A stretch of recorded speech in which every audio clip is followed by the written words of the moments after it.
ஹைகோர்ட்ல வந்து ஒரு ஆர்டர் போட்டாங்க.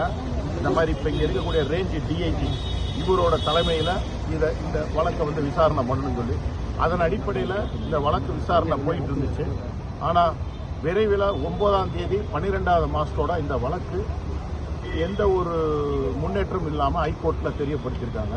கடைசி அந்த வழக்கோட சம்பந்தம் வந்து 9ஆம் தேதி 12வது மாசம் போன வருஷம்.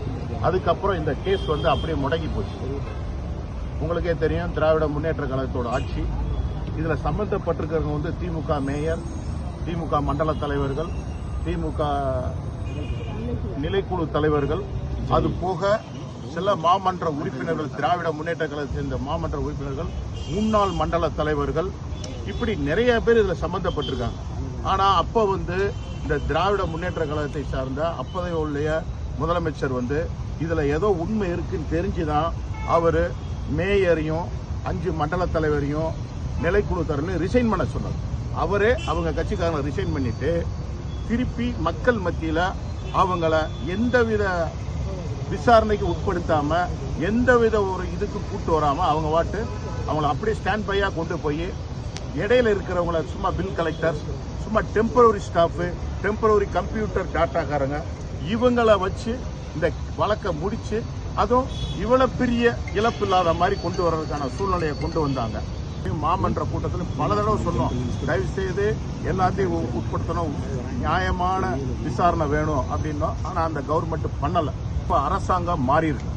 எக்ஸ்பெஷலி இந்த குற்றச்சாட்டுக்கு உள்ளான மேயர், அப்போது உள்ள மேயர், மண்டல தலைவர்கள், நிலைக்குழு தலைவர்கள், இன்னும் மாமன்ற உறுப்பினர்கள், முன்னாள் மன்ற தலைவர்கள், இவங்களாம் திராவிட முன்னேற்ற கழகத்தை சேர்ந்த முக்கிய பிரமுகர்கள் எல்லாம் மறைக்கப்பட்டிருக்கிறார். இது நியாயமான விசாரணை இந்த அரசு நடத்தும் என்ற நம்பிக்கையில நாங்க வந்திருக்கிறோம். புதிய ஆட்சி வந்திருக்கு. கண்டிப்பாக இப்ப இருக்கக்கூடிய முதலமைச்சருக்கு உங்கள் மூலியமாக எங்க மாமன்ற குழு, அனைத்து இந்திய அண்ணா திராவிட மாமன்ற குழு சார்பாக அவர்கிட்ட நாங்க ஒரு கோரிக்கையை வைக்கிறோம். இதுல இருக்கக்கூடிய இழப்பை, நிதி இழப்பை ஈடு செய்யறதுக்கு முதலமைச்சர் அவர்கள் உங்கள் வாயிலாக நாங்கள் கோரிக்கை வைக்கிறோம். பழைய விசாரணையில எங்களுக்கு நம்பிக்கையே இல்லை. பழைய விசாரணை வந்து அவங்க திமுக காரங்களை காப்பாத்துறதுக்காக உள்ள விசாரணை. ஆனா இப்ப இந்த கவர்மெண்ட் வந்து நடுநிலையோட இருந்து இந்த கவர்மெண்ட் வந்து அவங்கள உண்மையான குற்றம் புரிஞ்சவங்களை சட்டத்துக்கு முன் கொண்டு வரணும்ன்றதான் எங்களோட நினைப்பு.